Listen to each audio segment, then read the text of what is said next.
So, hi ma'am. This is my report for Mexican cuisine.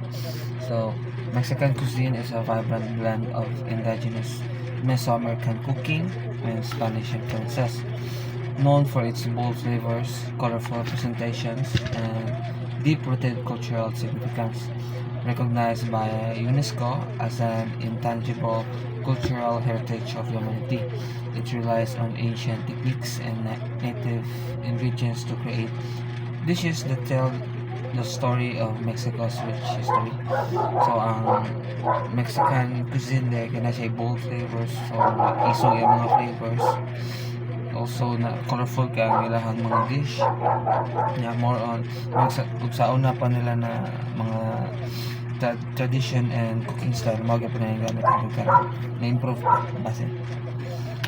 So, next, kay mga key ingredients o sa mga usually gamit nila na ingredients dito sa Mexico. First kay ang corn or mais dahil sa to, the backbone of Mexican cuisine used for tortillas, tamales, and more.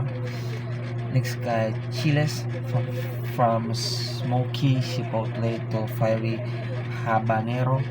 Chilies add complexity and spices. So kanilang mga sile, mga laing other types of chilies.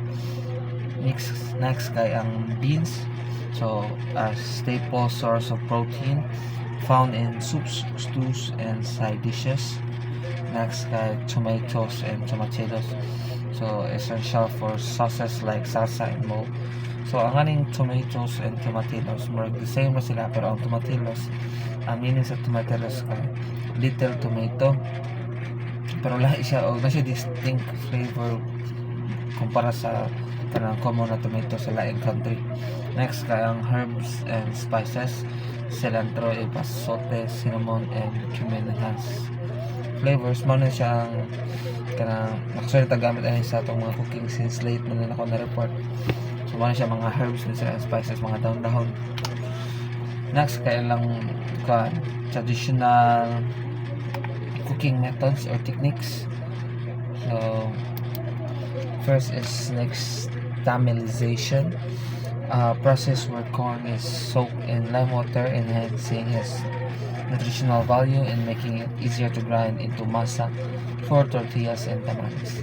So, ang corn dahil ka ng isitawag basta ang corn, ihumol siya into sa tawag na lime water para mo extract pa yun ang iyahang kanang flavor o yung nutritional value para mas dali po siya i-grind para i-prepare para sa dough sa tortilla and tamales. Next kay molcajete grinding using a volcanic stone mortar and pestle to grind spices, chilies, and herbs, releasing essential oils and intensifying flavors. So mo siya katong gamit kaluwag kanang mo siya bato i-grind dito ang mga spices para ma-extract niya po ng flavor para mas manipis po siya para mas dali siya i-mix, dali siya magburot-burot sa gilato. Next kay ang comal cooking, a flat griddle used to cook tortillas, roast vegetables, and char chilies. So mo siya kanang pan bitaw na mo sinaon ng pan na flat ara iluto na ng tortilla na katong maburot. So next kay ang slow cooking in barbacoa style. Meats are wrapped in agave leaves and cooked in underground pits, yielding tender, smoky results. So, ang kaning mga meats kay sapot ang lamb or ang kaning pork, beef, i-wrap siya into sa may dahon, something kasi pag nag-cook yan paglas na ihumol siya or i-kuhan siya sa kaning barbacoa style kay butang siya underground, i-heat siya underground, i-slow cook siya para mas lamig siya manahin. Muna siya.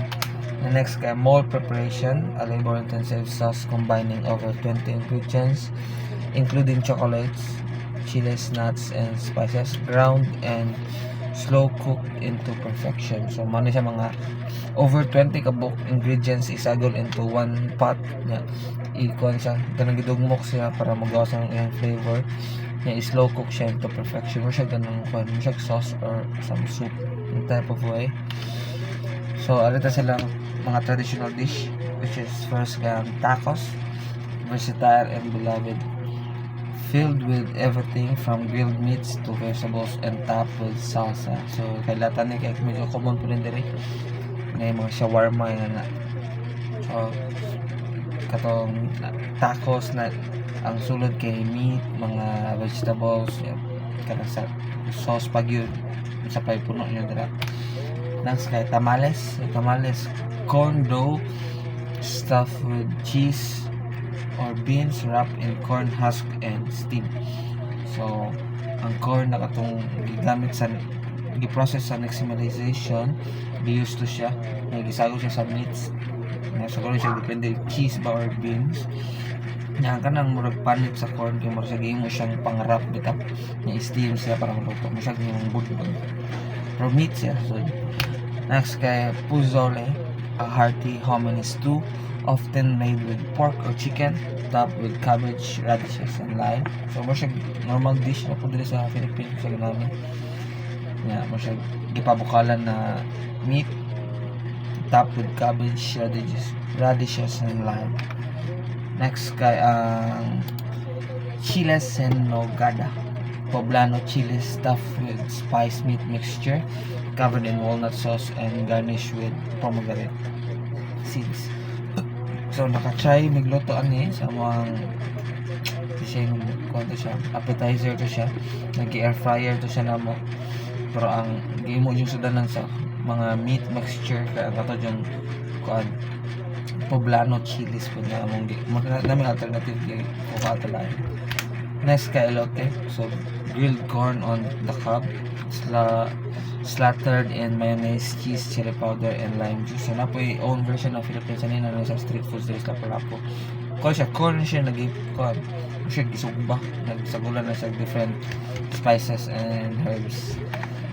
So ang cultural significance, Mexican food is more than sustenance. It's a communal experience tied to a family, festivals, and spirituality. Traditional dishes are central to celebrations like Dia de los Muertos, Christmas, and Independence Day, preserving ancestral knowledge and connecting generations. That's all. Thank you.